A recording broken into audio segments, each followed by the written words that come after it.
games to play, including today. And the team they're trying to chase is obviously Dowling. So a huge game for both teams. UDC, if they get the win, they're right back in the playoff hunt. Well, it's always a tough place to play for visitors. It's a long trip up 95 to get here. And Dowling College under Coach Steve Hain is hoping to get big production out of Josh Malone. Yeah, Josh Malone, the leading scorer on this Dowling team. And, you know, this Dowling team, they've been inconsistent at best, about 500 in the ECC. They're going to need a big game from Josh Malone to, as he said, settle them down here early in this one and get their footing against the Firebirds.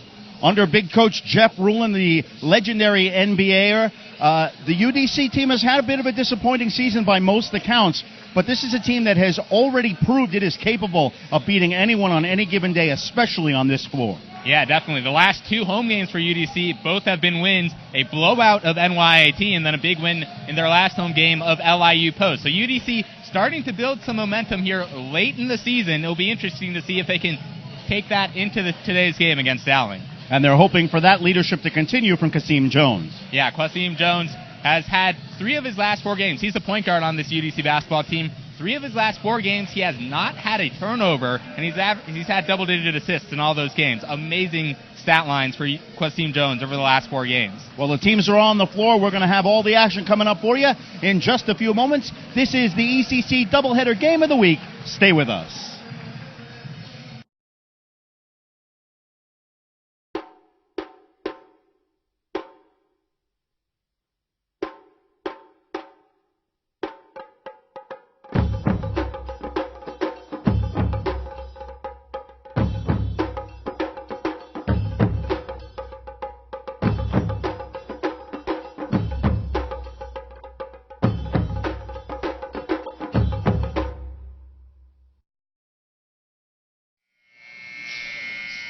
And we are back here at the UDC Sports Complex in our nation's capital, Washington, D.C. Steve Boss and Eli Pearlstein with you high above courtside here at the UDC Complex. The Firebirds on the floor. Dowling College taking the floor. We'll give you the starting lineups real quick for Dowling College. Corwin Austin is a 6'2 junior guard. Justin Alexander, a 6'3 junior forward. Leon Taylor, a 6-foot junior guard. Josh Malone, 6'5 senior guard. And Evan Maxwell, a 6'8 freshman center for Steve Hain's Golden Lions. We'll give you the UDC Firebirds when we get the chance. Dowling in the road navy blue uniforms. White letters and numbers stylized Dowling above the gold trim numbers on front of the uniforms. They've won the opening tap. Moving from our broadcast right to left. UDC in the home whites. Maroon letters and numbers trimmed in gold, UDC in block letters above the numbers on front of the uniforms, and we're underway. Dowling has it on the baseline. Here's Alexander. They swing up high. It comes for Leon Taylor. Pull-up, fall-away jumper, front rim. Rebound battle underneath is off the hands of Evan Maxwell, so the freshman can't hold on, and UDC will come away with its first possession. Dowling comes in with a record of 9-12 overall, 6-7 in the ECC, and in fairly secure position of that last conference tournament slot. A victory today would really lock them into it. UDC at 4-18, 3-11, and trying to hold on to some hope of getting into the postseason. Far cry from the 22-6 record of a year ago from Jeff Rulin's squad as a triple team underneath. Trapped there was Florent Ponton. Here's Brooks outside, shot clock down to 2. Fall away three-pointer hits off the backboard by Michael Terry, and it's a shot clock violation. So Dowling forces a missed shot and what would be a turnover on the first possession.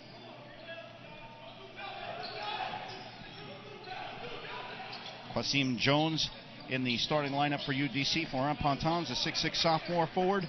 Michael Terry, a 6-foot junior guard. Ralph Watts, a 6'5 junior guard. And Keith Brooks is a 6'1 senior guard, as we have a whistle on the play and a turnover.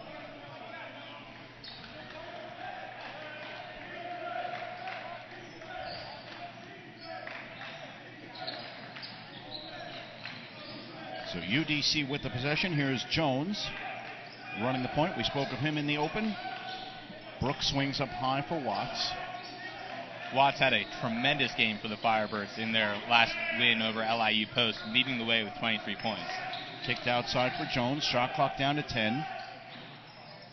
Shot back rims, and the rebound is grabbed by Justin Alexander. Well, UDC with a short bench, and Dowling likes to play the half-court game, so this could be a very low-scoring affair. Pass goes off the hands of Maxwell and out of bounds. That time it was Corwin Austin driving, and his teammate just wasn't ready to catch the pass. Yeah, last time these two teams met this season up in Dowling, Dowling won 83-67. But UDC actually got the season sweep of Dowling a year ago. So it's been a pretty interesting, close matchup between these two teams the last 3 times they played. Well, we played just over 2 minutes here in the first half, and we remain scoreless. Ponton moves in, stutter steps, ball fakes, and gets the roll. A great move there by Ponton, getting the defender up in the air, and he made the bucket with the contact. I'm surprised there was no whistle. So it's a 2-0 lead for UDC. Corwin Austin.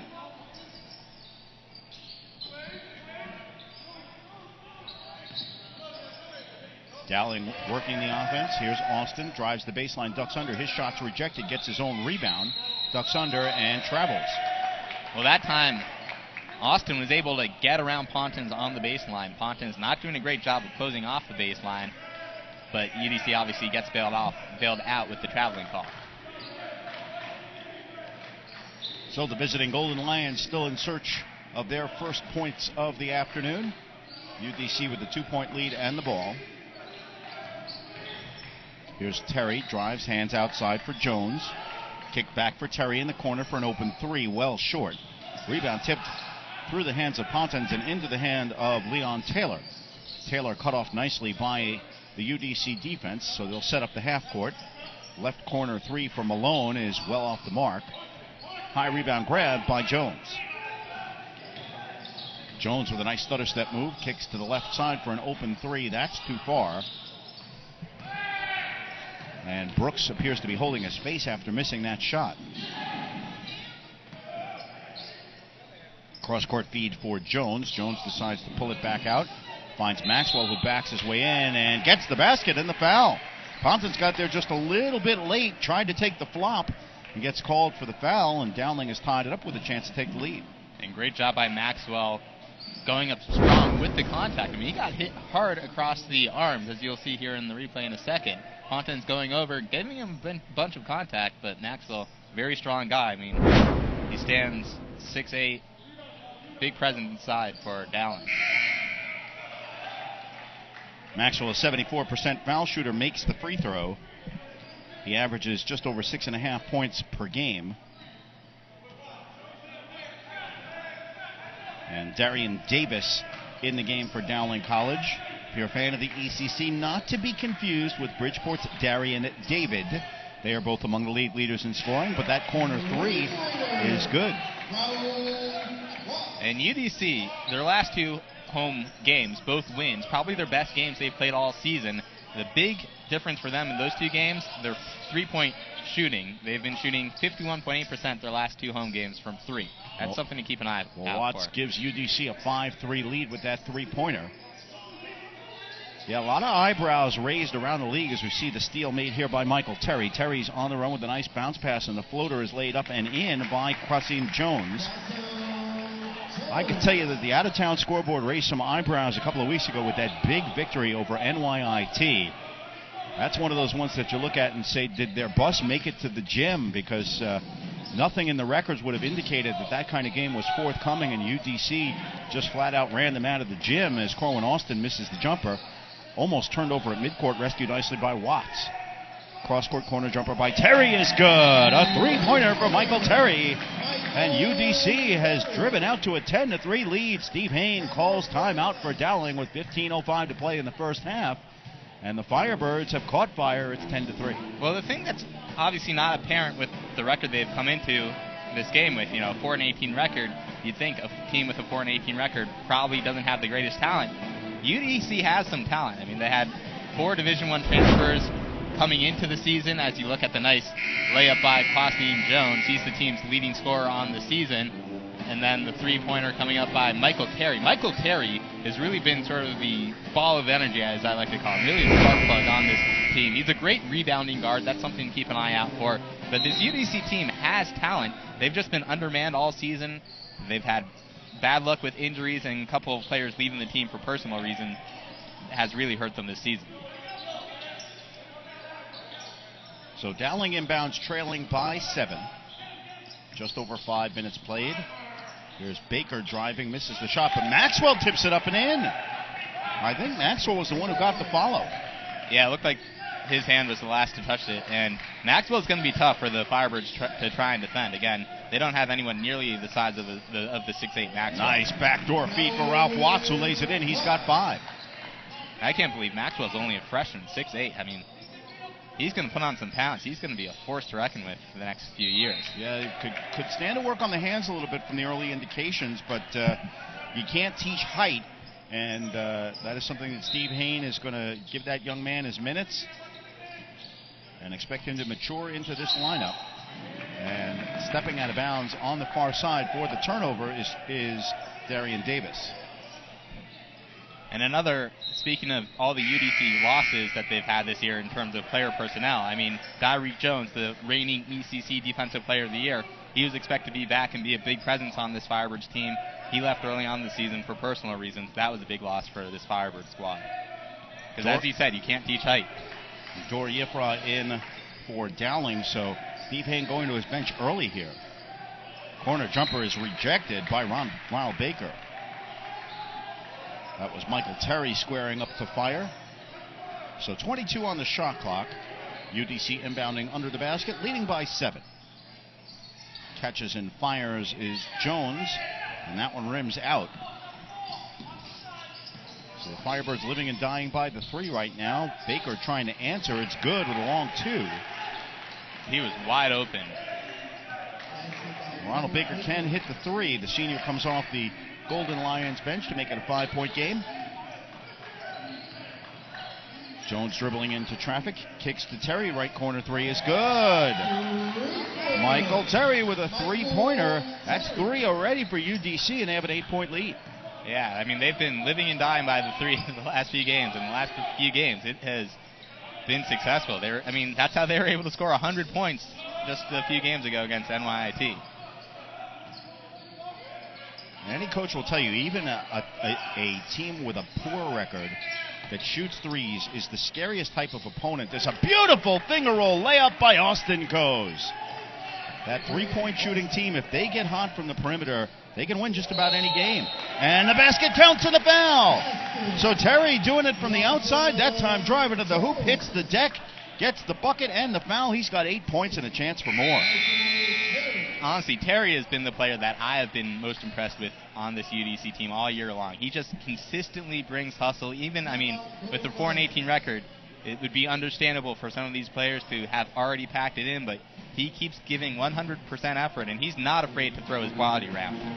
Well, Steve Hain forced to call his second timeout in the first 7 minutes of play, not liking what he sees as his Dowling College Golden Lions trail the UDC Firebirds 17-9 here in the first half, almost to start reminiscent of our women's game earlier this afternoon that saw the UDC squad get out to an early lead and hold a 10-point halftime margin, only to have the visitors come back and rally.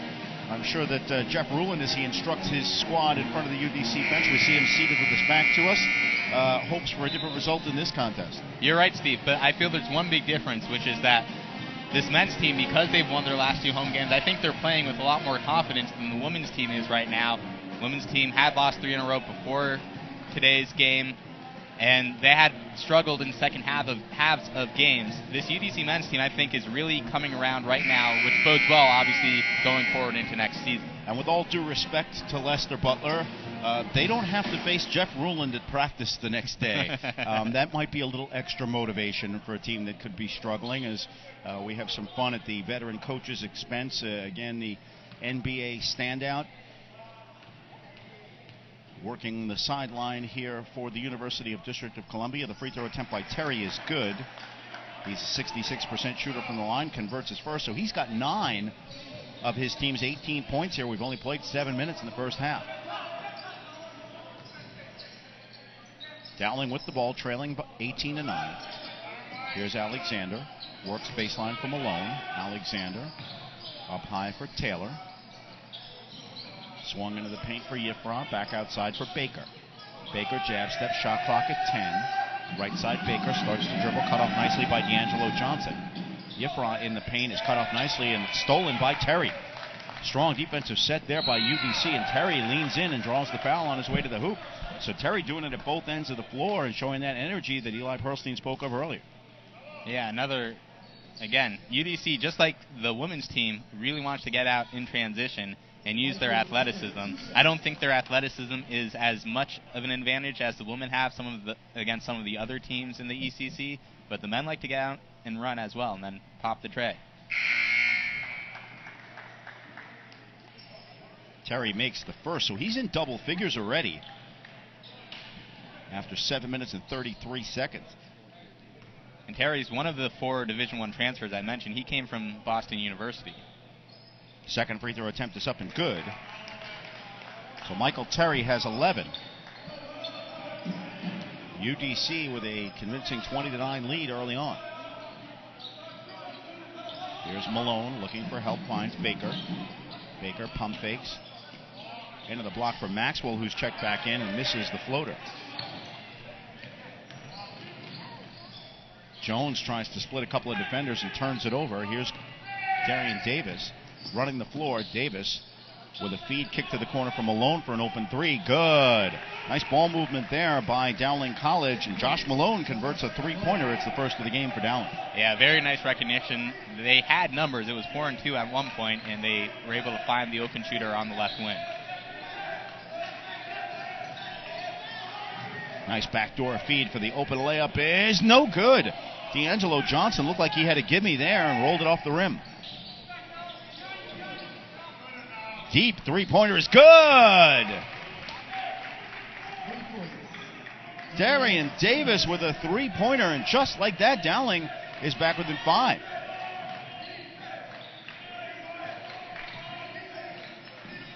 Should point out, by the way, that Justin Alexander had picked up his second foul. And Maxwell blocked. Boy, that is a tough one. If you look at Maxwell's feet, his heels look like they might be on the arc below the basket, and that may be the reason he got called for the block, because it sure looked like he had established position. Yeah, I completely agree. It looked like he had established position. He just may have been too far underneath the hoop. Take another look. Boy, that was close. Yeah, what an impact. It looked like he was outside the circle. No, he's still moving, though. Yep. Yeah. He definitely was not set, so a good call on that play. And the foul brings Keith Brooks to the line. Brooks, 64% from the season, makes the first. And he brings home the second. Firebirds back up by 7 at 22-15. So after a slow start, the pace in this one picking up markedly as Maxwell hands outside for the jab step by Taylor. Into traffic, kicks outside for Baker, who hits a three. Ronald Baker with 5 points in the first half, and both teams now starting to exchange them. That's 3 for Dowling. Driving layup is missed by Qasim Jones. Coming back the other way with a little finger roll is Leon Taylor. That was quite a move, stopping his momentum and then just chucking it up underhanded off the glass. So this game's starting to take on something of a schoolyard feel to it, and with 10:34 to play in the first half, Jeff Rulin has seen just about enough as his team's big lead has all but evaporated. UDC holding a 22-20 lead. And you know, Steve, looking much bigger picture, this team, as you look at the very nifty move off the glass to score the layup, but this game is really symptomatic of what's happening in college basketball overall these days, which is just how it's turned into a three-point and layup type of game. Haven't seen too many mid-range two-point jumpers in this game, and that's true really in college basketball in total these days. It's really become a three-point type of game. Yeah, and I think the idea was to keep games competitive longer, and the advent of the three-point line extended the floor, if you will. And then it just got too easy for a lot of these college guys. It was like a layup for some of them, so they've tried to push the line back more and more subtly. You have the international distances, which change things up a little bit, and it does make it a different game. You have to wonder, is the line maybe still too close? Does it need to be extended a little bit more, or is it just right?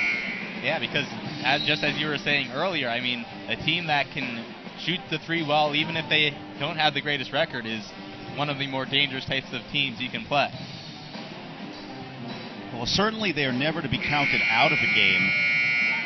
And that was one of the things that we saw in the front end today. Neither of the women's teams was really that inclined to put up the three, but it was Christine Burrell that hit a couple for Dowling College that really changed the tenor of the game, if you will, and helped get the Golden Lions back on track. Jump-started their offenses. The Golden Lions now coming out in a 2-3 zone, so Steve Hayne trying to change things up. Terry with a right corner jumper that time misses the three. So first time facing the zone, UDC tries to shoot over it. It's going to be interesting to see if that's their approach the next time down as well.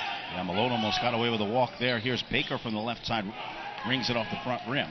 Terry in transition on the run, hands for Johnson, who lays it up and in. Great transition there. UDC outnumbered 4-2 on that one, and UDC still able to come away with the bucket in transition. Interesting that they didn't decide to pull it out. So we're halfway through the first half of play. Glad you could join us. Steve Balson, Eli Pearlstein here. We're at the UDC Sports Complex as that runner is off the mark. Rebound tipped back into the hands of Darian Davis, who misses the layup. And it's tapped back out into the hands of Malone. This is the East Coast Conference doubleheader game of the week. Dowling College against UDC.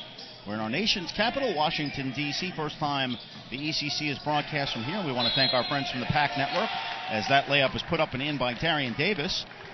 PAC Network bringing us all the pictures and sound and graphics today, so doing an outstanding job as always. Davis getting the layup, and he will go to the line as Dowling is drawn back within two. Yeah, third time's the charm for Darian Davis. He had a number of looks during that possession. A good job offensive rebounding for Dowling, able to get themselves multiple looks at the hoop, and finally Davis able to convert. Quasim Jones called for the foul, his first. Only the second team foul on the Firebirds, but the free throw is good. 6 points for Darian Davis, and it's now a 1-point UDC edge. So they were up by 11 not long ago. Dowling has quickly closed the gap. Here's Jones driving. Kick back outside for Ennis, who's checked into the game. And a foul called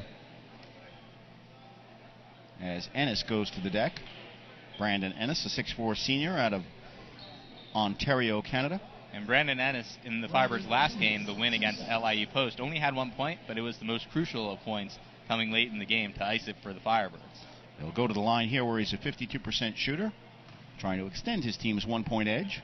His brother actually plays for Villanova, who the Firebirds played earlier in the season. UDC started the season by playing 4 Division I opponents. That sort of got their season off to a rocky start. You can question whether that was maybe the best idea scheduling-wise. Ennis makes 1 of 2. You know, and that's a tough thing because a lot of coaches, when they're in the region, especially because there are not a lot of regional opponents down here that Jeff Ruland can schedule, you want to build a tough schedule for your team and have them tested when the expectations are high. And if the team falls below that, as you said, with some key personnel losses, it can go south on you in a hurry. And that pull-up jumper by Malone is good. So 5 points for Josh Malone ties us at 25 all. Yeah, I mean, UDC lost 60 points per game, essentially, from last season's team. So they lost a number of key contributors. And what you say about scheduling is right. I mean, you see the 22-6 record from a year ago. Not too many teams are going to want to go to your place and play a team that was 22-6 last year. Quasim Jones with a deep three-pointer gives the Firebirds back a 3-point lead. And, you know, even when you're not expected to win, losing can become contagious. And, you know, confidence can be such a fragile thing, especially when there's such high turnover in the senior ranks, as we saw with this UDC squad. And, you know, as you said, Eli, if you get off on a bad start like that, even games you have no business winning, you start to feel like, boy, what is it like to be ahead in a game? It really took a long time for this squad to get on track. As a pull-up jumper by Malone is good. So Josh Malone answers back with his second three-pointer. Each team now with 4 from behind the arc. And speaking to that point, UDC has played in 5 games that have been decided by 3 or fewer points this year. They're 1-4 in those games. Yeah, definitely something to be said for the team being underrated as that fall away is missed. But Pontins misses the putback, and it's tipped up and in by Brandon Ennis. Great job following there on the offensive board. Rebounding, I think, is going to lean the way towards Dowling. That's something to be watchful for here in this ballgame. Squared up 3 is good. Darian Davis with his second three-pointer. He's got 9, and the Golden Lions take the lead by 1. Man, he's shooting like that other Darian in the Bridgeport uniform. Both of them lights out from beyond the arc. Well, he's only 13th in the conference in points per game is Darian Davis. Darian David of the University of Bridgeport, who is currently in first place in the men's bracket, can usually be found at or near the top of the conference scoring leaders. And a very big chance he's going to have Player of the Year honors at the end of this season as a foul going to the basket. Ennis with a nice backdoor feed there looking for the alley-oop play, but he was fouled before he got the shot off. And a very nice look, a nice pass by Quasim Jones on that alley-oop play to set up Ennis going to the free throw line.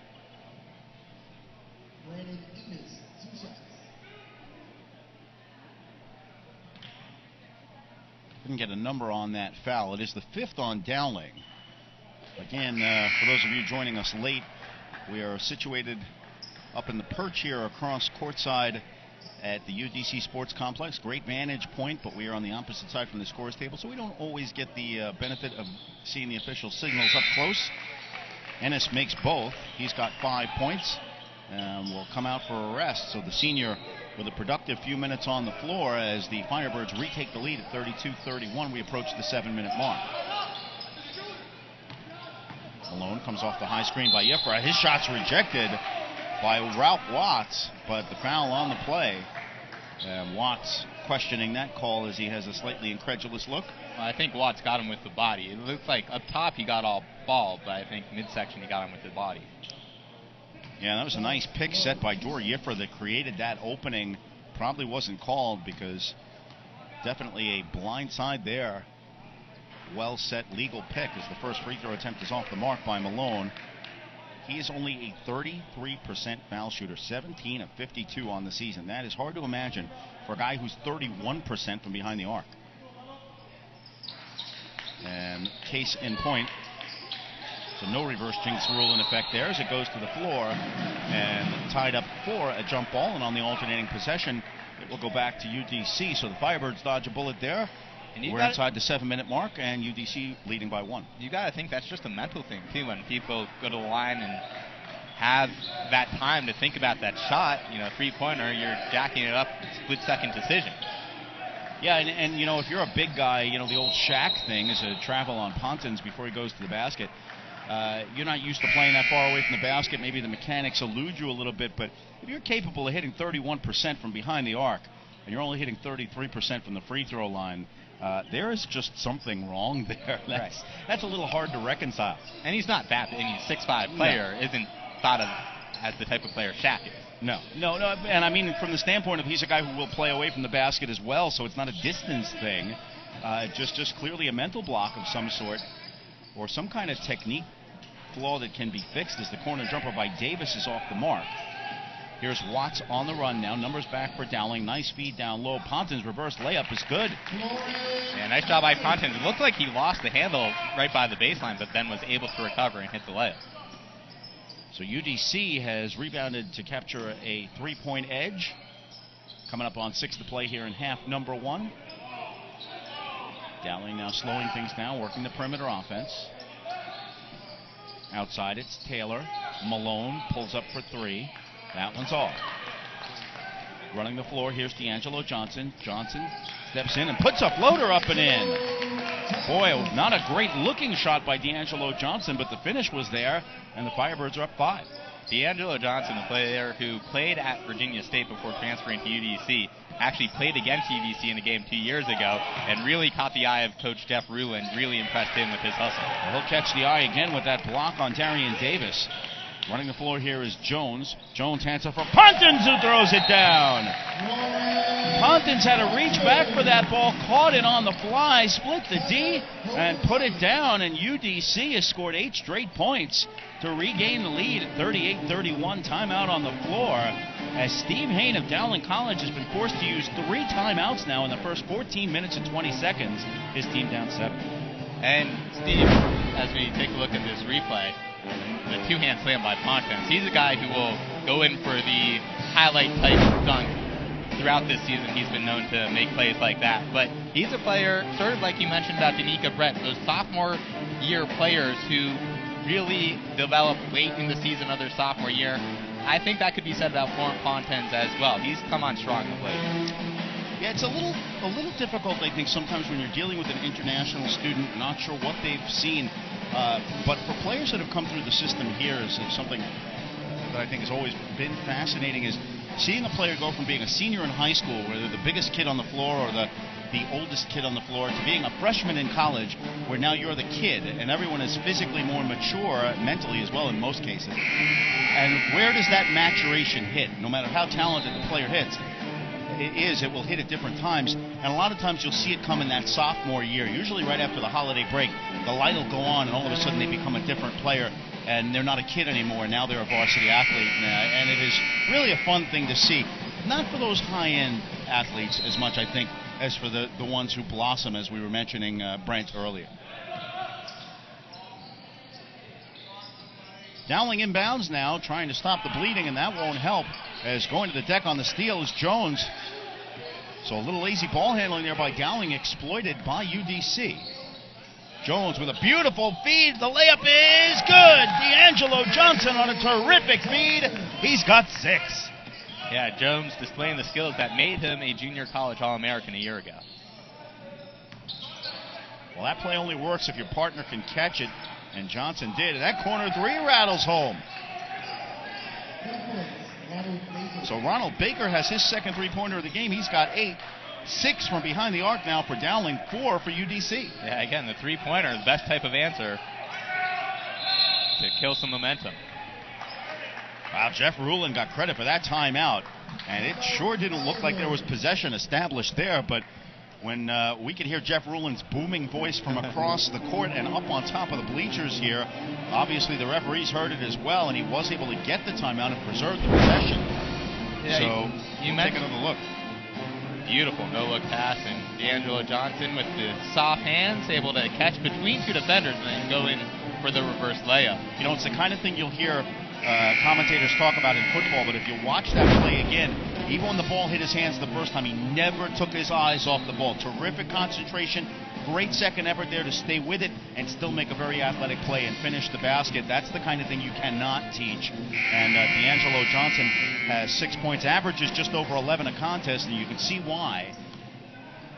And another thing with UDC and how they've sort of come together late here in the season, they brought in 5 transfers from a year ago. It takes a while to develop chemistry. I think that play is a perfect example of how chemistry has developed between Johnson and Quasim Jones. That pass goes through Johnson's hands, but apparently it hit Justin Alexander on the way out. So UDC inbounding with 13 on the shot clock. And we'll talk about that point a little bit as well as we get the chance, because we've seen also in the women's game where a lot of the fifth-year graduate transfers have now come in. It's in vogue for schools to recruit that type of player, and they can be big impact players without spending a lot of time in a program. 4 on the shot clock. Fall-away jumper is off the mark. Rebound, grab, put up and in by Terry. So Terry with the strong follow. He's got 13 points. He's definitely the best rebounding guard on this Firebirds team. Left corner, here's Alexander, has it deflected by Terry. But when you're recruiting for the 4-year college scholarship athlete, as Division II can, depending on what scholarship level you can offer, you have options as a coach. You can go for the 4-year player. You can go for the 2-year player. JUCOs who are a little older and have more experience maybe. You can look for D1 transfers. There's a lot of options to go. And that reverse layup was put up and in by Ronald Baker. But when your team is struggling, you can get back healthy with just a few JC recruits or transfers and really have a chance to get your program healed again. And it's interesting talking to some of these coaches about their strategy for recruiting. Just for example, talking to Coach Ruland about how he got Quasim Jones and Michael Terry, both Philadelphia natives. He said a big reason they came to the program was the chance to play against a team like Villanova. So scheduling also can contribute to recruiting. Indeed, and that is a big factor that a lot of coaches will put into getting those games. And a three-pointer by Baker is good. Third three-pointer of the first half by Robert Baker. He's got 13. And Dowling once again has trimmed it to 3 with 3 minutes to go. The three-pointer is what is keeping Dowling in the game. I mean, this is sort of the same pace as that women's game. UDC feels like they should be blowing the Dowling Golden Lions out, but the three-pointer is keeping the Lions in the game. Johnson now drives in, and an offensive foul. Wow, that was some impact there. as D'Angelo Johnson dropped the shoulder, and Corwin Austin took the brunt of it, took the floor, and drew the charge. We'll take another look. Boom. And Austin looks at the referee, and there's that fleeting moment to say, oh man, you better call that charge, because I felt that one, and he certainly did, and he did draw the charge on D'Angelo Johnson. First foul on Johnson, fourth on UDC. Driving the lane, laying it up and in is Leon Taylor, so he's got 4. And once again, Dowling has answered quickly to draw back within 1. Pull up right corner jumper, that one rattles out. That was Kasim Jones. So Dowling now with a chance to regain the lead in this back and forth contest. Here's Baker in the corner. Maxwell dribbles it off his foot and out of bounds after being pestered just enough by D'Angelo Johnson to force a turnover. Yeah, great job by Johnson. He didn't get completely in front of him, but he certainly distracted him enough to have him miss the catch. Maxwell probably sporting about size 14 sneakers in the paint and couldn't get his toes out of the way of that one, so it rolls over back to UDC with a 1-point lead. We're inside 2 minutes to play in half number 1. Pontins hands to the corner, looking for the reverse feed, but the backdoor pass is thrown right back into Pontins' hands. His shot is blocked by Maxwell. The rebound is put up. That was an absolute wild sequence. I feel bad for the statisticians on that one. Terry couldn't handle it. Driving the lane is Austin, and he travels. Well, that was just Maxwell's height, I think, disrupting underneath. I mean, UDC 2 golden opportunities after the save and bounce went right into the hands of Pontins, and Maxwell, all 6'8" of him, just disrupted both shots. Yeah, a wild sequences. The ball actually changed hands a couple of times. Austin had it under the basket. I don't know, he must have thought he was falling out of bounds because he tried to throw it off Pontins, and Pontins said, thank you very much, just caught it. And his layup was blocked by Maxwell. So none the worse is UDC as they come away with the ball. A driving floater is off the mark by Jones, and we have a block called. A late call made on the play. That was Ralph Watts who hit the deck.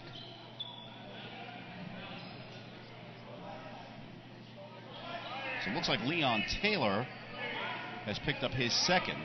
That's the 6th foul on Dowling.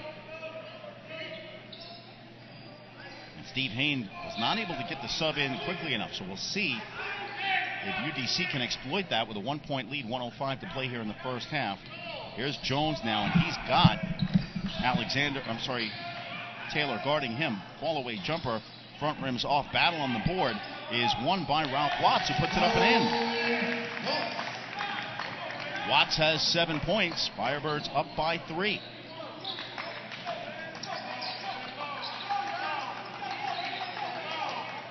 UDC trying to implore the defense on now. Here's Baker. Bounce pass down low for Austin. Drives the baseline. Almost stepped out, but he gets the layup. Corwin Austin drives hard to the hoop. So now the shot clock is off. We're down to 25 seconds in the first half. And UDC sporting a 44-43 lead. So if they're able to retain this position, they should go to the locker room with no worse than a 1-point edge.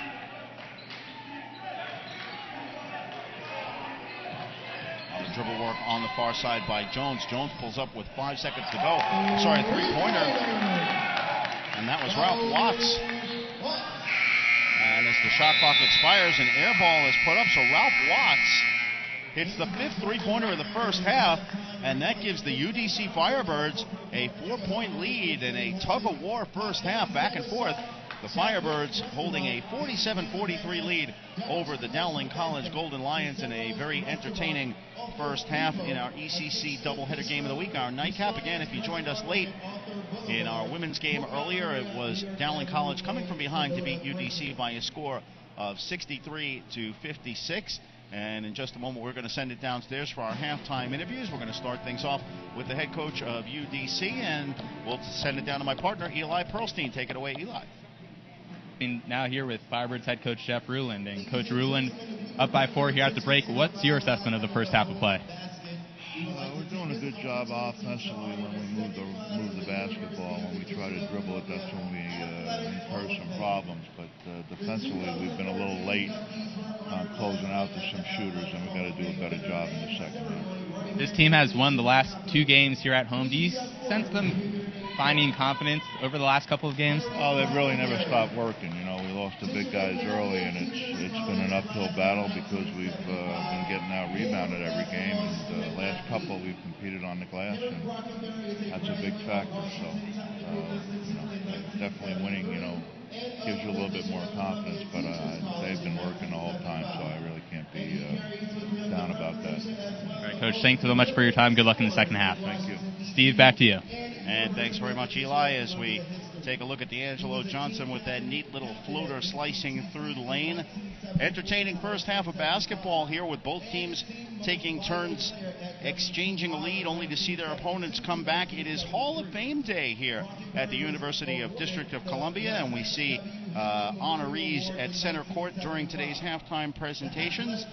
We are going to step aside and take a brief timeout. We're going to have the second half of action and much, much more coming up for you. You're watching the East Coast Conference Game of the Week, brought to you by PAC Network. We're going to step aside. Stay with us. Scoring in 1973 at Washington Technical Institute with 26 points per game.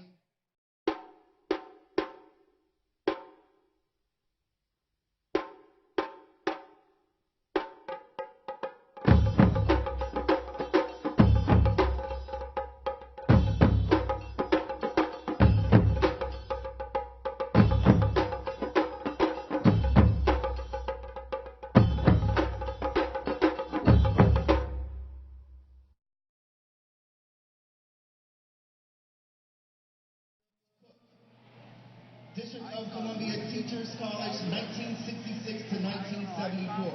President.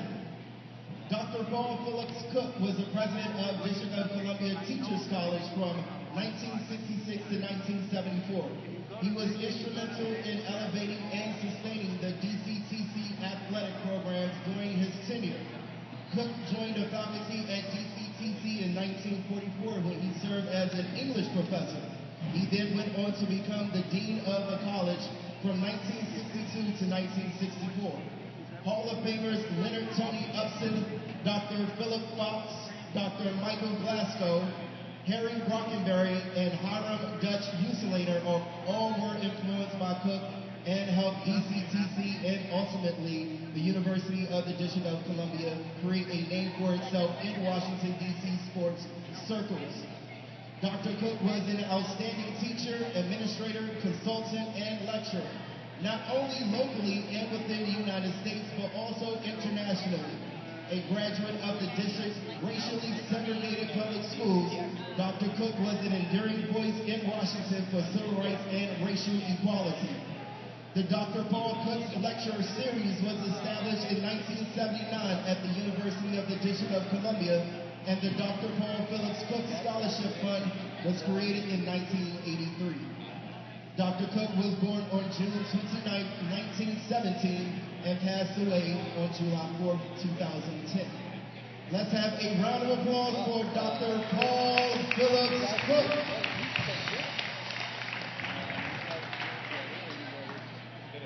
His daughter, Kathleen Cook Mundell, cannot be here with us today. Next is Dr. Michael Glasgow, District of Columbia Teachers College, class of 1972. Football and baseball student athlete. Dr. Michael Glasgow graduated from District of Columbia Teachers College in 1972 and was considered at the time one of the best multi-purpose athletes in the school's history as a standout in both football and baseball. Glasgow played shortstop and pitch for the baseball team and also played quarterback and defensive safety for the football team. Glasgow was awarded the Resident W. Henley Memorial Award in 1972, the athletic department's most prestigious award for a student athlete. His baseball career was highlighted by an outgoing against rival Bowie State in 1969. When Glasgow went 3 for 3 with 2 RBIs and struck out 14 on the day. Glasgow was a star on the gridiron as well during his time at DCTC, as he is remembered for all his stellar two-way performances as a quarterback and safety. Glasgow was also a member of the Athletic Council while at DCTC. Let's have a round of applause for Dr. Michael Glasgow.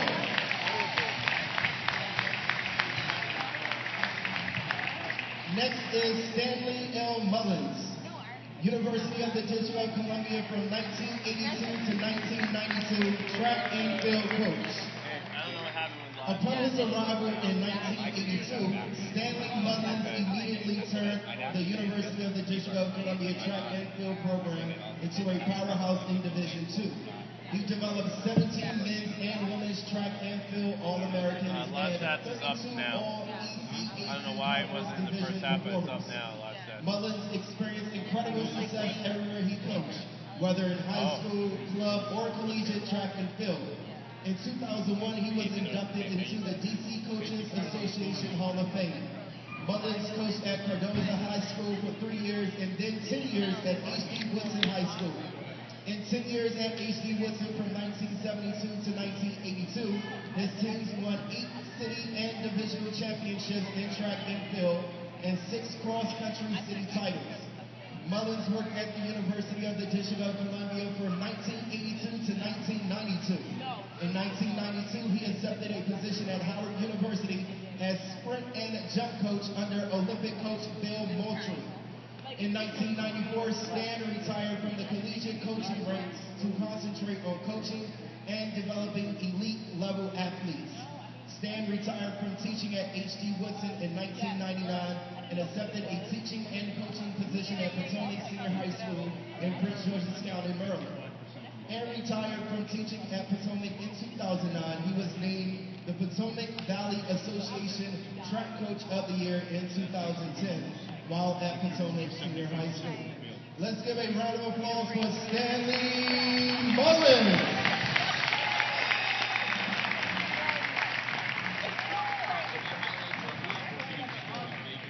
Hiram Dutch Uselaner, District of Columbia Teachers College, 1958 to 1968, men's basketball coach.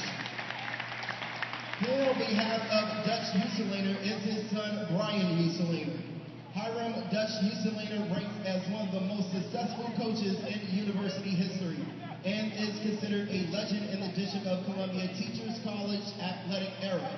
He coached from 1958 to 1968 and his teams won 7 various tournaments, including 3 straight Maryland Intercollegiate Conference tournaments in 1966, 1968, and 1969. At DCTC, he compiled a record of 107, 41 playing some of the best small college teams in the East. During the 1968 season, his team averaged 93 points per game. Prior to joining the staff at DCTC, Uselaner coached at McKinley Tech High School from 1941 to 1952, where his teams won 5 inter-high championships and 5 metropolitan tournaments. He was voted High School Coach of the Year 6 times. During his final 2 years at McKinley Tech, his team finished with 48 straight wins. Let's have a round of applause for Hiram Dutch Uselaner. We would like to take this opportunity to thank the University of the District of Columbia Athletics Hall of Fame inductees for their years of hard work, dedication, and excellence. Let's give a round of applause for the second class of the University of the District of Columbia Athletics Hall of Fame. We would like to take this opportunity to thank our premier Athletics Hall of Fame sponsors. Amadou Gallo Fall, Vice President of Development for the NBA in Africa, University of the District of Columbia Class of 1993 Men's Basketball. Sonoda Printing, the Days Inn, Washington, D.C., Connecticut Avenue, and the D.C. Lottery and Charitable Games Control Board.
And we are back here at the UDC Sports Complex, halftime of our men's contest, the ECC doubleheader game of the week, where the UDC Firebirds lead the Dowling College Golden Lions 47-43. At halftime, we're going to have the coach of the Dowling College Golden Lions. We'll send it down to my partner, Eli Pearlstein.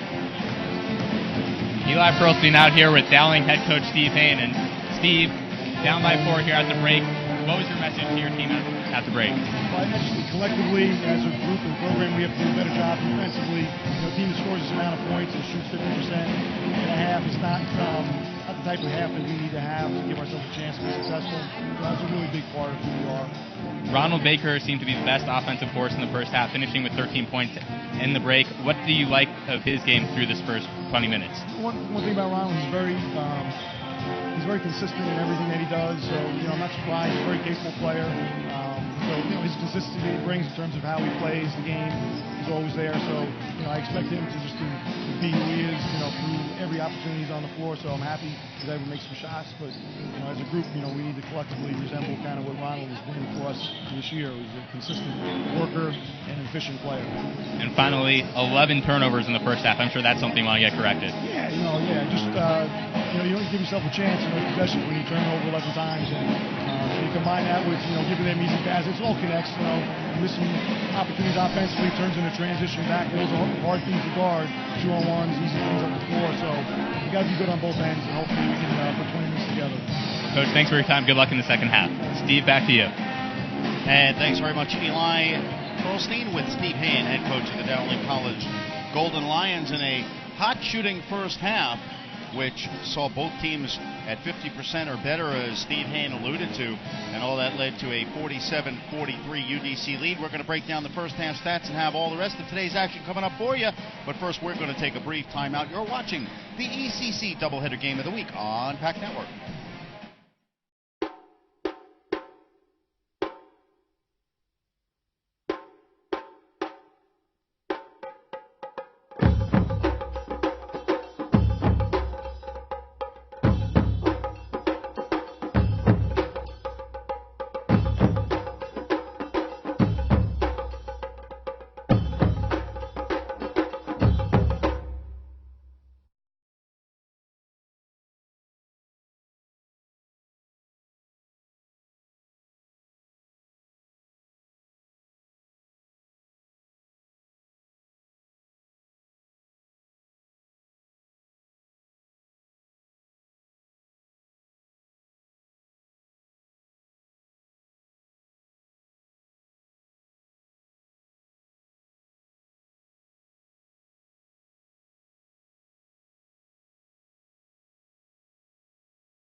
And welcome back to the UDC Sports Complex in our nation's capital, Washington, D.C., for the first ever East Coast Conference broadcast. I want to thank our friends from the PAC Network, as always, for doing such a terrific job on pictures, graphics, and sound.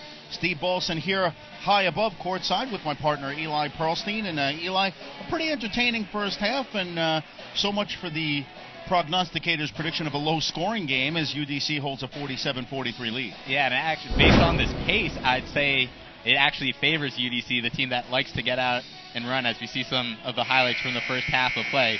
Certainly the three ball is what kept Dowling in this game, 7 of 12 from long range. The big disparity in the first half, assist-to-turnover ratio. Dowling 9 assists, 11 turnovers. Firebirds 10 assists, 4 turnovers. Well, the teams combined for 12 three-pointers in the first half, as we see that ball lost by Corwin Austin driving to the basket. Teams combined for 12 three-pointers on 22 attempts, 54% combined from the field. So that has a little to do with the 90 points that were racked up in the first half of play, as a foul is called on Dowling to start things off here in the second half. Great three-point shooting or not so good three-point defense? Well, even if you're open, it's still not necessarily an easy shot to make, and both teams have been knocking them down with regularity here in the first half, as the foul is called on Evan Maxwell, so that's number 2 on him. And certainly Maxwell's presence inside during the first half disrupted quite a few shots for the Firebirds. So if he gets into foul trouble, that is going to be big. Jones puts up both free throws and makes them. He's a 77% shooter from the line, 5th in the East Coast Conference, and makes them count there. As a little stutter step was almost a walk by Taylor. Maxwell can't put it home. Long rebound comes into the corner from Malone, who's trapped briefly, but finds Leon Taylor. So it's a 6-point Firebird lead. UDC led by as many as 11 points in the first half. Maxwell backs his way in and forces it up and in. Maxwell with 5 points. Very strong move by Maxwell, and that's how you want to attack the zone. Get it to the elbow and work from there. Dowling battled back and took the lead, but they have not led by more than 1 point today. So again, a lot of similarities to the women's contest, where Dowling didn't take its first lead until midway through the second half, but managed to come back for a victory as Watts turns it over. Here's Taylor running the floor. Taylor drives, goes glass, and lays it home. So Leon Taylor has given the Golden Lions 4 straight points, and it is back to a 2-point lead for UDC. And again, UDC did a great job not turning the ball over in the first half. We'll see if they can keep that up. Here's Jones. Fall away 3 is off. Rebound falls right into the hands of Watts, who lays it up and in. Well, you heard head coach Jeff Ruhlin mention at the break how much better UDC's rebounding has been of late, and that's an example right there. Watts able to get the offensive board for the put-in. Watts with 12 points as Maxwell tries to back him in. The basket counts and the foul. So the freshman starting to assert himself here in the second half. He's got 7 points, and he'll go to the line. Again, it's just Maxwell's size. I mean, UDC's bigs right now, Ponten's 6'6". He's still 2 inches smaller than Maxwell. He's a tough load to handle down there. That's, if I was Dowling, I'd just keep going to Maxwell. That seems to what has been working thus far here in the second half. Ponten's picks up his second foul. It's the first on the Firebirds this half. The long rebound comes beyond the outstretched hands of Darian Davis. Pull-up three-pointer from the right side is off the mark by Watts. But another offensive board grab by Terry. And Terry's the guy, if you're Dowling, you've got to make sure someone has a body on him. He just has such great leaping ability, and he's so quick and very aggressive going for those rebounds. Driving the lane now as Brooks kicks to the corner for a pull-up jumper by Watts is off. And another offensive rebound. Third chance missed as Brooks couldn't put it home. Dowling's got to secure that basketball. Those 2 offensive rebounds, both Dowling had the ball, and the ball was tipped away from the Dowling player. And stepping in nicely and coming away with the steal is Keith Brooks. Brooks drives the lane, leans in, gets the contact, but no call. Gets the offensive rebound off the miss. Now battle to the floor, and a great battle by Leon Taylor to come away with that rebound as Brooks looks skyward. So here's Justin Alexander. Alexander went out early with 2 quick fouls. He drives the baseline now, passes it. Maxwell with a nice job tapping it to himself. Lays it up with the right hand, but can't get the roll. Well, I don't mind that shot. Maxwell in close. That's the shot you want to get if you're Dowling. Fall away jumper by Watts rattles off the rim and won't fall. Here's Alexander. Kicks it back for Taylor. Still a 2-point game, UDC ahead. Firebirds have led through most of the game.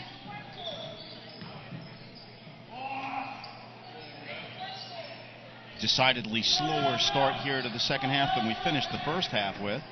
Little lean in by Malone, goes back rim and off. Alexander can't grab the rebound, and Ponten's can. Yeah, I guess if both teams shoot over 50% from the field in the first half, things are bound to even out at some point. Well, if you remember, though, the first half started this way, too.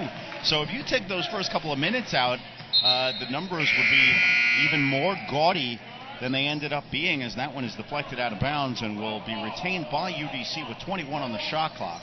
And Steve Haynes shuffling the deck a little bit to try to get his offense jump-started here in the second half. Right corner 3 is off the mark by Brooks, and that time Terry battles for the rebound and is called for foul. Now that's actually one area where UDC has done fairly well this season, is in terms of not committing too many fouls. They rank 12th in the nation in terms of fewest fouls committed, which is important with such a small bench. Yeah, they were only whistled 4 times in the first half. So, again, a clean game. Only 6 called on Dowling. Nice touch passing as Maxwell ducks under, lays it up and in. Great ball rotation there by the Golden Lions, and Maxwell with the finish. UDC has had no answer from Maxwell here in the second half. Maxwell with 9 points.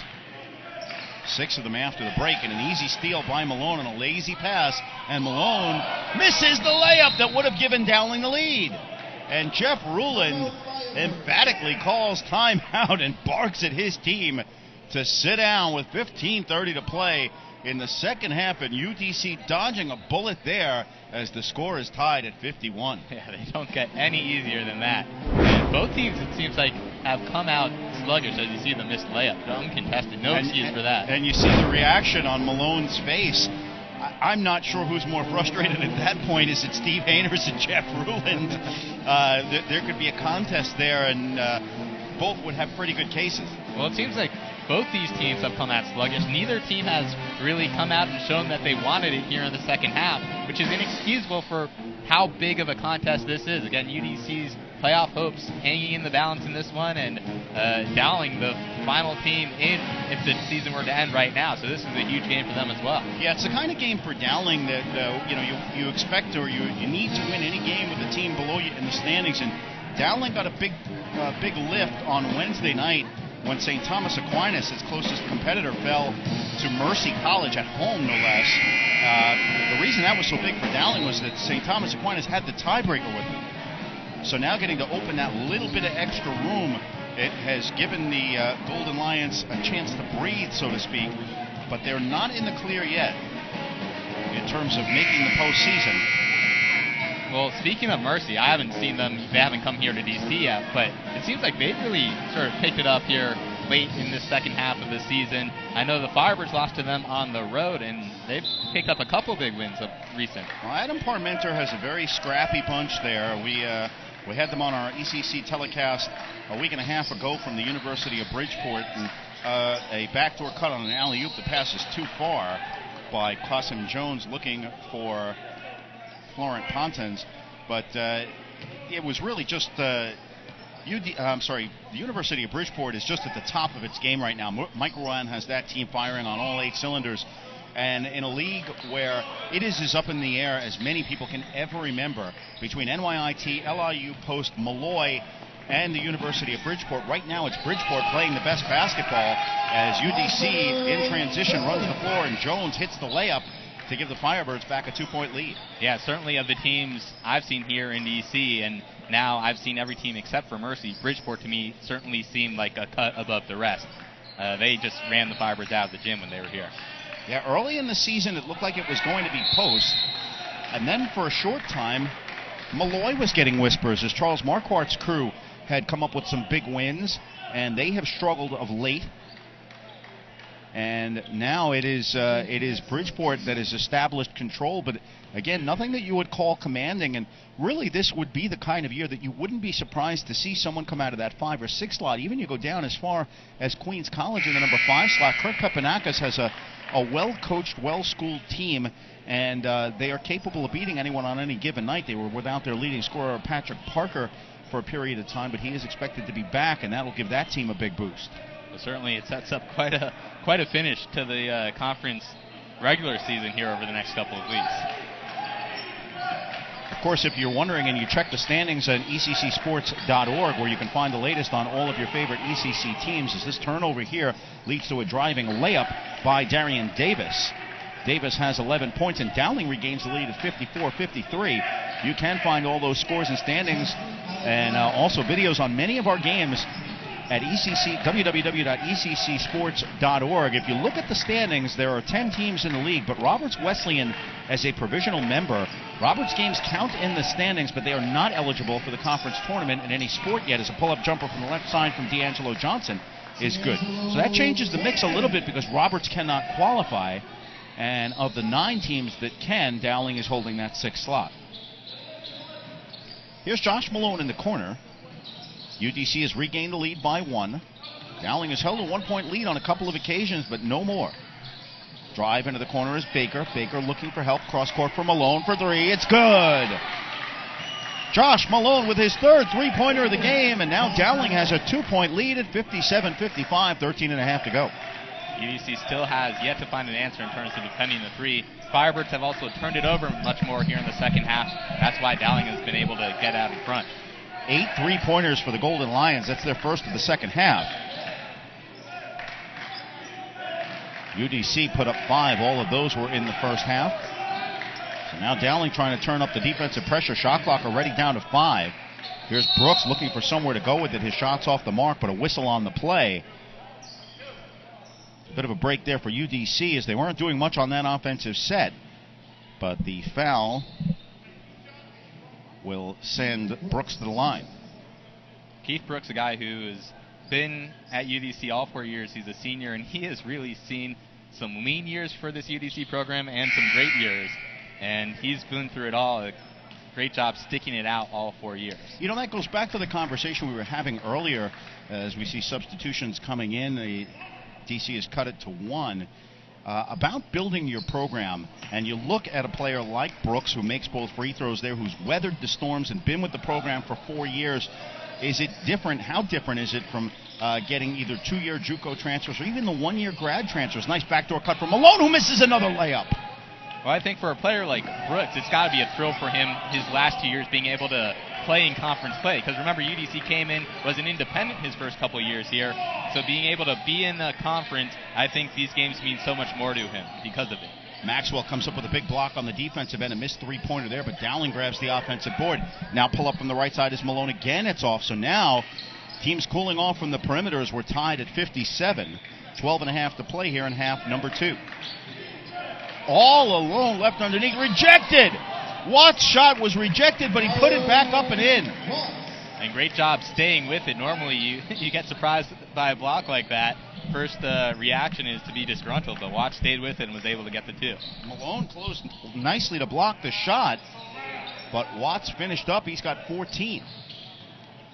Backdoor cut tipped through the hands. Malone reverse layup, and he gets the roll. Well, Josh Malone trying to take the team on his shoulders right now. Finally gets that one to go. We're tied once again at 59. Well, that was great touch on that reverse. He put that one high up the backboard.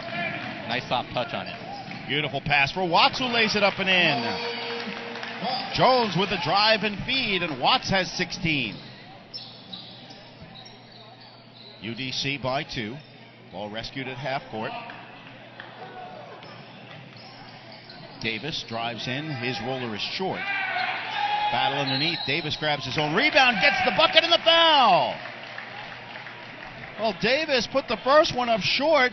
Just stood there and the ball fell back into his hands. How do you do? And now he's got the bucket and 1. This one really taking on a similar type of flow as the first game today, the women's game. You could say at this point in the game it's now the trading jabs part, as you alluded to in the women's game. So 13 points for Darian Davis, and he goes to the line now with a chance to give Dowling the lead back, and he does.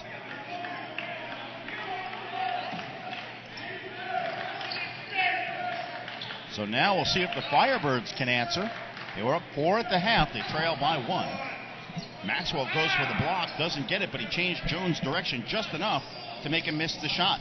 Yeah, great job by Maxwell not committing the foul while Jones was hanging in midair. Davis with a nice save on the end line, and an offensive foul.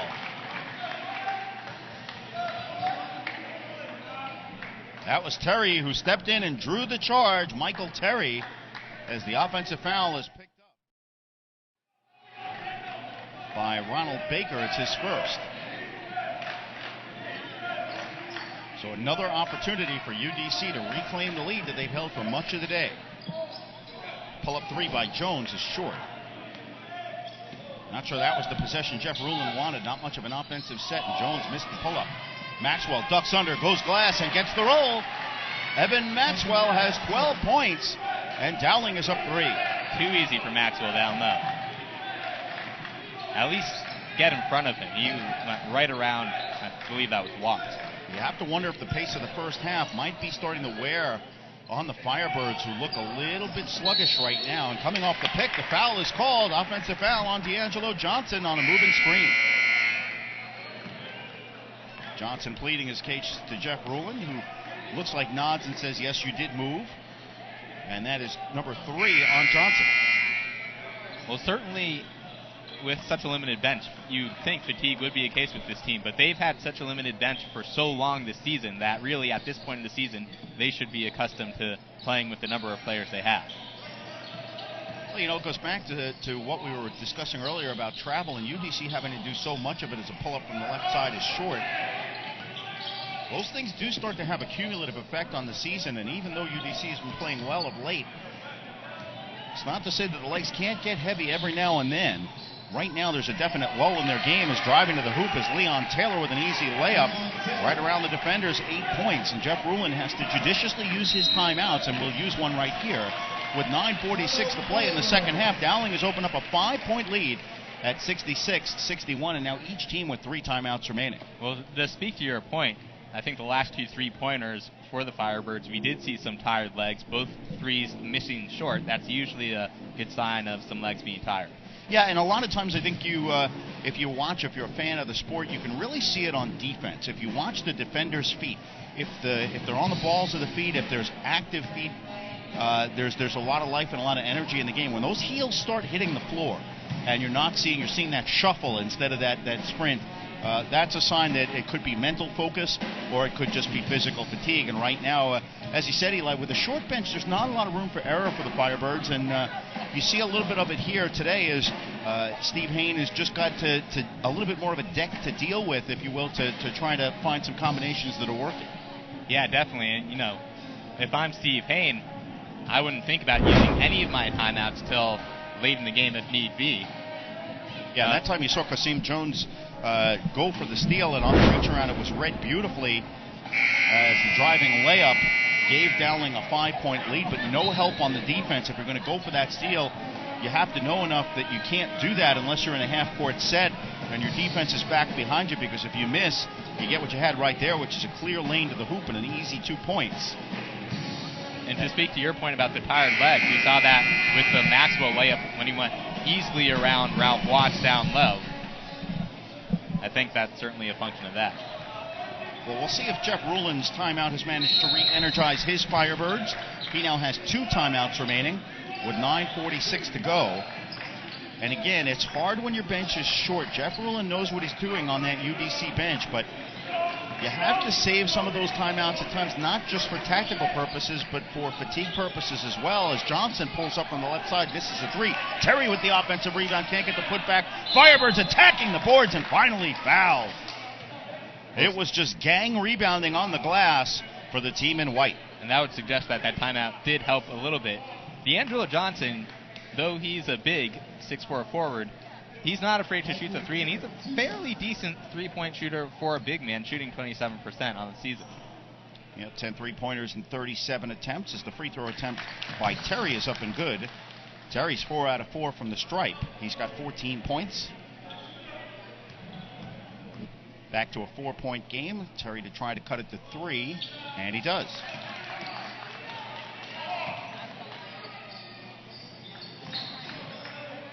Unofficially, UDC 14 of 15 from the line by my count. So the Firebirds keeping themselves in it from the charity stripe. Dowling just 4 of 7. Maxwell kicks outside for Taylor. Bounce pass down into the paint. Nice spin move by Austin. Tries to split. Misses the putback. And again, the rebound comes loose. Davis can't put it up. Finally, it's put up and in. Yeah, great hustle there and the follow-ups. I mean, 3 chances for Dowling at that layup. Eventually, if you get that many chances, one's going to go in. So we saw UDC attacking the offensive glass on one end and Dowling answering on the other as Johnson puts up another 3, and that time he gets the friendly roll. I think they call that a home court bounce. I think D'Angelo Johnson willed that ball into the basket, because we have a great angle on that shot, and it looked for all the world like it had no chance of going in, and somehow it found the bottom of the hoop. Little scoop layup by Jory Ifra is way off the mark. And now it's Dowling leading by 2, but UDC with the ball, and a foul is called in transition as Terry runs over Corwin Austin and just walks away. Well, whatever head coach Jeff Rulin said to the Firebirds in the huddle in that last time out, I think has gotten this team to respond. I'm not so much sure that they just rested up, but I think they are playing with more heart, and certainly willing to attack more than they did for that 3, 4, 5 minute lull. And sometimes it's a subtle adjustment, just pointing out something that either a team was doing and had stopped or needs to change. And UDC has made that adjustment right now and stopped the bleeding and drawn back within 2 as we approach the 8:15 mark here in half number 2. Nice crossover dribble here by Jones. He turns it over in the paint. Here comes Leon Taylor on the run. 1-on-2 numbers back for UDC. Forced shot. Maxwell grabs the offensive rebound and steps out of bounds. Maxwell just lost track of where he was on the floor and stepped out of bounds. Yeah, he just didn't realize how far underneath the hoop he was. And unfortunate there for Dowling. On the other end, the Quasim Jones drive, he got hung up in midair. There were 3 blue shirts around him.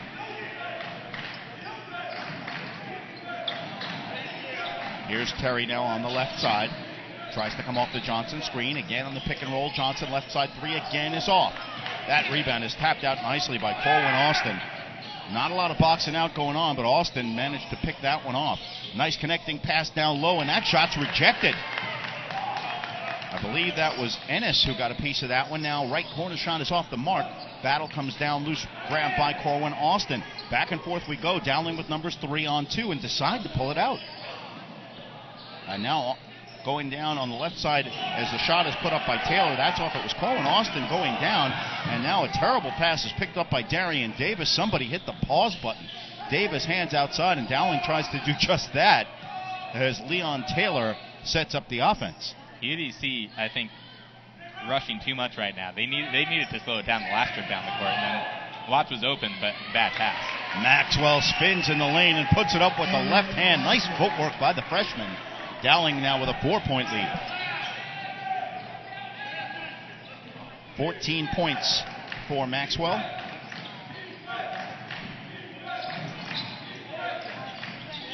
Outside. Johnson backs his way in on Maxwell. Jump stop in the lane. Right hand floater is good. Strong move by D'Angelo Johnson. He's got 13. Yeah, great job by Johnson jumping basically around Maxwell to get himself open, showing that Johnson can play both inside and out. Cross-court pass for a long 2-pointer is off the mark by Baker. So now UDC again down within 2. Jones kicks to the right side for Watts for 3. That's off. Rebound. Terry grabs it. Good in the barrel. Michael Terry with another follow. He's got the bucket to tie it and a chance to give his team the lead. Well, that was obviously a great end result by Terry. Earlier in that possession, though, Johnson calling for it right off the bat. He was open underneath, and Jones just missed him. 17 points for Michael Terry as we take another look. And again, players just going straight up with the rebound. Not a lot of boxing out back there. Terry makes the free throw, and UDC has a 1-point lead at 71-70. Back and forth we go. Quite a battle here as we're inside 6 minutes. Glad you could join us at the UDC Sports Complex. Pump fake jump stop handed off from Maxwell. Maxwell tries the wraparound pass, but Pontins picks it up. Steve Bolson, Eli Pearlstein, glad you could join us for the East Coast Conference doubleheader of the week. We got a good one going here between UDC and Dowling as Watts' shot is off the mark and it goes off the hands of Terry and out of bounds. It seemed like there was a lot of contact on that shot. But I guess they're letting the play here in the final minutes. Neither team hit the bonus in the first half. 5.5 to go here in the second half, and the fouls are 6-5. So we still haven't seen our first 1-and-1 of the day. Maxwell, elbow jumper, is well off the mark. Both teams shot very well in the first half, not so much here in the second. In transition is Jones, drives, misses the layup, but it's tapped home by Ennis. And there was absolutely no blue body around him. I mean, there were 2 defenders that went up for the block. One of them forgot to block out. And now it's Dowling that looks to have the slightly heavier legs as a rejuvenated UDC team takes a 3-point lead. Maxwell, what a catch, and the layup. What a feat, able to get it by Pontins somehow. Boy, Pontins thought he had that interception. Attempted save on the end line can't be made, and it's thrown out of bounds, so a turnover on UDC. And I think you make a good point, Eli. Steve Hayne was forced to use 3 timeouts in the first 15 minutes of this game. He has not used one since, and that might have been a time where you'd expect to see one. But I think he knows that Jeff Rulin is dealing with a shorter bench, and he's just going to roll with it right now and see if he can wear them down. during the last UDC home game against LIU Post, saw a similar thing where LIU Post had about all their timeouts left with about 5 minutes remaining in the game. Coach Casey does not like to call timeouts very often as it is, as Austin tries to drive, and Watts sticks out a leg and gets a piece of it.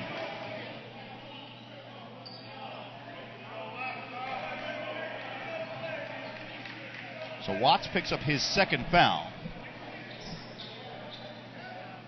6 apiece, so with 4:24 to go in the second half, we will shoot from here on out.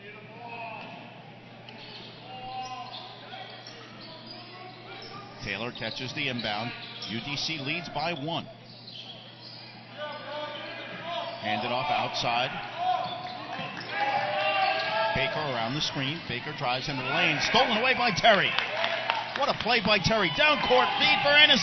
Ennis drives between traffic. Lays it up. Go to the foul! Brandon Ennis with the layup and a chance for more as Terry does it on the defensive end and with the down court pass. And that's a very difficult shot. He was in between 2 defenders and somehow was able to get that shot off.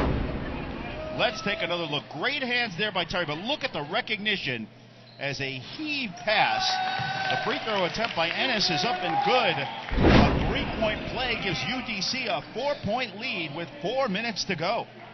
And for a guy like Ennis in his senior year, not much to play for the Firebirds. He wants this game badly. And losing it out of bounds is Justin Alexander, who just lost his balance, went to the deck, and the ball rolled harmlessly out of bounds. So UDC trailed by 5 and looked for all the world to be sagging. Jeff Rulin called a timeout, and it's been a different Firebirds team since. And we saw it on that very first possession out of the timeout, them crashing the offensive glass, getting 3 chances, not scoring out of it. But the attack was there, and they've lifted their game ever since. Pontins outside for Terry. Dowling showed a little pressure, back out of it quickly. Here's Watts near the midcourt line. Shot clock at 15. Still plenty of time left in this game, 3.5 to go. Terry almost loses it. Comes to the hoop, taken by Austin. Pontins hands it back outside for Ennis, who almost loses it with 4 on the shot clock. Ennis fall away foul line. Jumper is short. Rebound grabbed by Austin, and he's fouled on the play. That was a very good defensive possession for Dowling. Didn't really let UDC set up in its offense at all.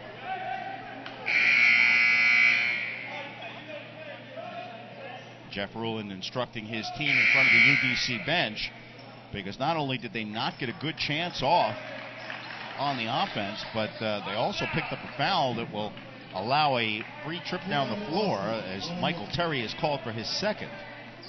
And now Corwin Austin, who's a 54% foul shooter, is at the line shooting 1 and 1. Not the worst move, putting a 50% free throw shooter at the free throw. In that case, it works out, except that Darian Davis got the offensive board. Left corner, square up 3 by Austin is good. A two-pointer for Corwin Austin. He's got 6. And Dowling back within 2. You get the feeling we're not quite done here yet. 3 minutes to go. Yeah, certainly this one seems like it will come right down to the wire. Dowling bench now trying to chant defense, aided on by members of its women's team that are along for the ride here, waiting for the bus ride home. Jones with a nice drive. Pontins' layup is blocked, but a foul is called. A pretty late call there on that one. Agreed. Yeah, that was definitely a late call because Pontins had a lane to the hoop, and the shot was blocked, and then the whistle came out. But it will send Pontins to the line for 2 shots. He's a 69% free throw shooter, and the Firebirds have been outstanding at the line today.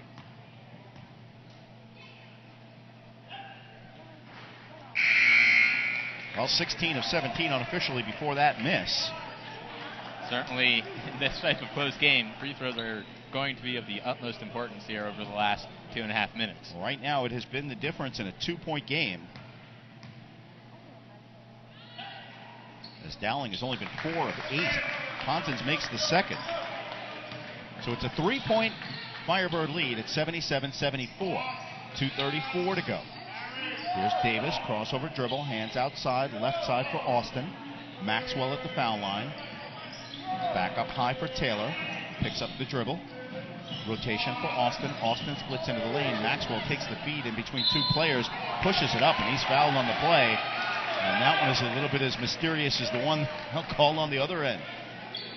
Yeah, it seemed like there were two defenders there for UDC. I didn't see much contact, but falling back the fact that he was falling back may have caused the ref to blow his whistle. Well, that becomes the fourth foul on Ponton, so we'll keep an eye on that in the final 2 minutes and 18 seconds. Maxwell with two big free throws makes the first. The freshman is now 3 out of 4 from the line. 17 points and a terrific effort from the East Islip native. Second one is good. Maxwell keeping his team afloat. 77-76, UDC by 1 with the ball, 2:15 to go. And a little token pressure shown. Dowling looks to be setting up a little bit of a trap here. UDC effectively spreading the floor, working the ball. Here's Watts. Sends up high for Brooks. Keith Brooks. And for Qasim Jones. Jones comes off the high screen by Watts. Shot clock down to 4. Jones with a 3. Good! Qasim Jones with the shot clock winding down. Buries a three-pointer. His second of the game, and the Firebirds are up by 4 with 1:41 to go. And that's just a good shooter beating good defense. Nothing he can do about that. A very hierarchy three ball. Well, Jones, you see the shot clock down to 2 and how far behind the line Jones was. You almost have to give him that shot, especially because the Firebirds have not been strong from the perimeter here in the second half. It was only their second three-pointer of the half. But it makes it a 2-possession game, and now Steve Hayne, actually, that looks like Jeff Rulin calling the timeout, so he's down to 1 with 1:41 to go. Steve Hayne still hasn't used the timeout in this second half, so he's got them situational. He's got 3 more to use. And the alternating possession arrow is pointing at UDC if there's a jump ball, so that sets the stage. 8 fouls apiece, so each team with 1 more to give in the 1-and-1. Still plenty of time left in this one. Here's Austin. Finds Maxwell, thinks about the elbow jumper, passes it up. Austin outside now, probes the lane, ducks into a double team. His shot's rejected by Watts. Austin with the rebound. Good in the foul! Oh my. Corwin Austin with a great second effort, and he's going to the line. Yeah, great job staying with it after he got rejected, and then that's one thing you do not want to do if you're UDC. Foul, stop the clock. Well, Terry is called on the foul on that, so he was helping out. Watts down low. And I think on the first shot, as the free throw is good, everyone was kind of waiting for a whistle to blow because there have been so many fouls down the stretch here. I think even Watts was expecting a foul call, and time stood still for a moment there. And Austin said, thank you very much, got the putback and 1, and guess what? We got a 1-point game again as we hit 1:15 to go. Jones drives, doesn't get the roll. Maxwell has the rebound. Not a bad shot there for Jones. Nope, it was halfway down. It just spun out. The drive, nice pass from Malone. Kicked out, left side, three-pointer, good!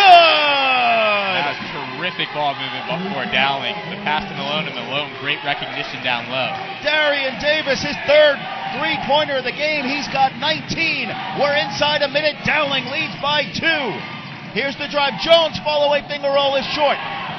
Davis with the rebound, then he's fouled in transition with 42.1 to go. Darian Davis, moments ago we saw a big three-pointer put up by Qasim Jones, and Davis just matched it. And now the 10th foul called on UDC, so Davis will have a 2-shot foul. And of course, there's still 42.1 seconds left. UDC did not need a foul right there. Could have played tough D, and if they had stopped him, only been a 2-point deficit. Yeah, no surprise. Definitely time for 1 more possession. Now, after the first free throw make, it could be a 2-possession game, and that changes the complexion completely. And if you want to foul someone, you don't want to foul a 76% free throw shooter. The second one is good. Davis is 4 for 4 from the line. Timeout on the floor. 42.1 seconds to go. What a turn of events. Dowling trailed by 4 seconds ago, now leads by 4 at 84-80. Yeah, well, big-time three-pointer. UDC, 2 decent looks by Jones in the paint. see the big time three to give Dowling the lead. That was at 82-80, and then UDC had Quasi Jones miss a runner from the paint, and then again they commit the foul, which I saw head coach Jeff Rulin put his hands on his head after that. I think that was certainly not what he wanted to happen. I think he wanted to see them play solid defense and try and get the stop.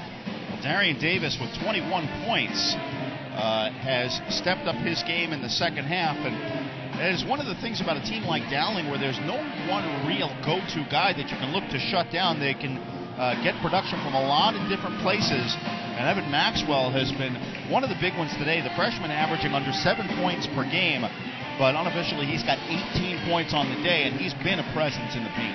Yeah, he certainly, in my mind, has been the most impressive. I mean, Malone played a great game as well, and obviously set up that big three-pointer, but Maxwell, I think head coach Steve Hayne realized there was a weakness for UDC in their post presence, and Maxwell has taken advantage of it. And that play by Maxwell, we saw maybe even in the first half. We talked about players maturing. In the first half, those balls were ringing off Maxwell's hands and rolling out of bounds or off his feet.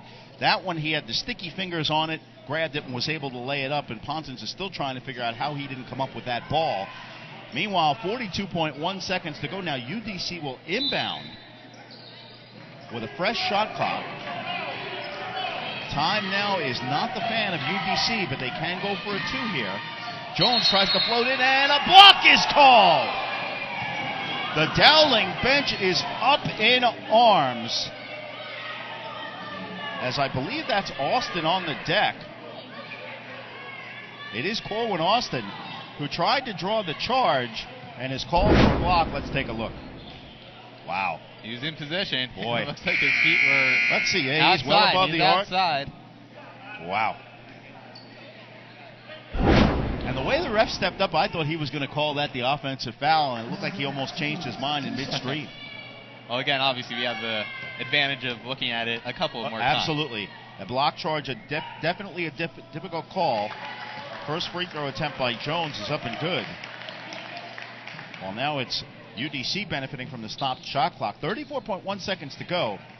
So the Firebirds now in a one-possession game can try to force a turnover, or they can give up the foul. As the second free throw attempt is good. It's a two-point game, and we'll see how Jeff Rulin decides to play it as Josh Malone comes to the bench, and Ronald Baker checks in for the inbound.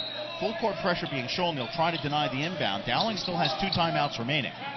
Maxwell catches in the backcourt, and it's stolen by Watts. Watts steals. Pontins for 3. Air ball. Rebound, grab, pass underneath Watts. Lays it up, good at the foul.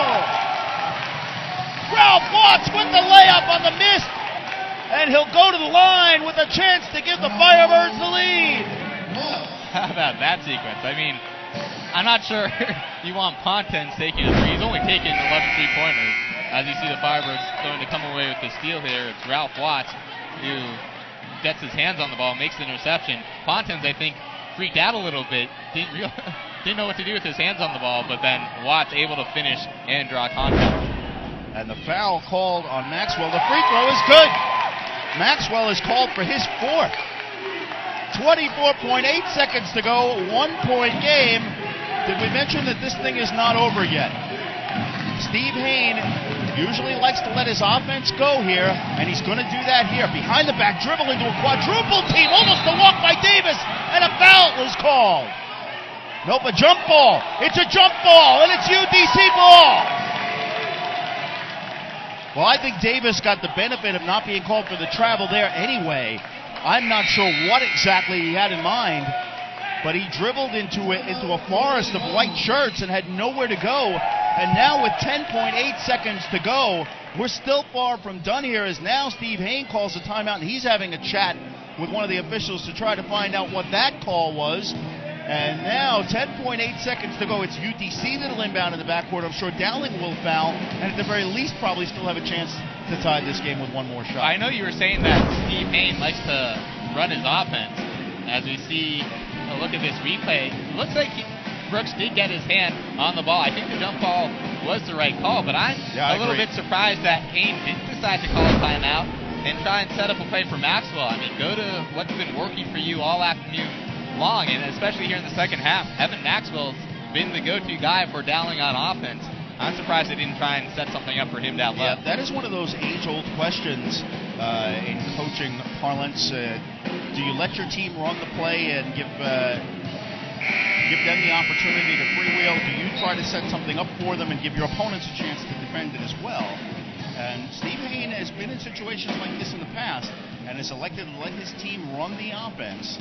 And this time, it did not work for him. It works sometimes, sometimes it doesn't.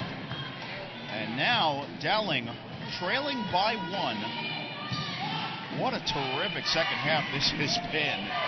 As the lead has changed hands, big swings of momentum.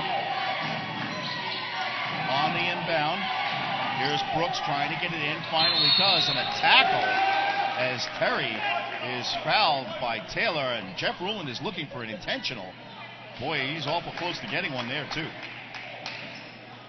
Terry, not a horrible person to foul, 66% free throw shooter, and even if he makes both of these, it's still a one-possession game, so still plenty of time and plenty of life left for Dowling. Well, Leon Taylor has just fouled out on that play. A little bit of confusion down at the scores table, but the scoreboard indicates that Taylor, in fact, is the one who has picked up his 5th foul, so Steve Hayne is going to use the opportunity now to call his team over. He has one timeout remaining now, as does UDC. 8.6 seconds to go. So that is foul number 10 on Dowling College. We'll set the stage for you again. Each team with one timeout remaining. UDC with a 1-point lead, 85-84. They'll be stepping to the line to shoot 2 free throws. Both teams in the double bonus the rest of the way, and the alternating possession arrow will go to Dowling College in the event of a tie-up. The one we saw just moments ago gave the ball back to UDC, and now a chance to keep this at a 2 or a 3-point game. Big free throw attempts coming up for Michael Terry, who was only 6 for 6 from the line today. And if I might add, remember just how big a game this is within the conference standings. UDC playing for its playoff hopes. Terry misses the first. 18 points for Terry.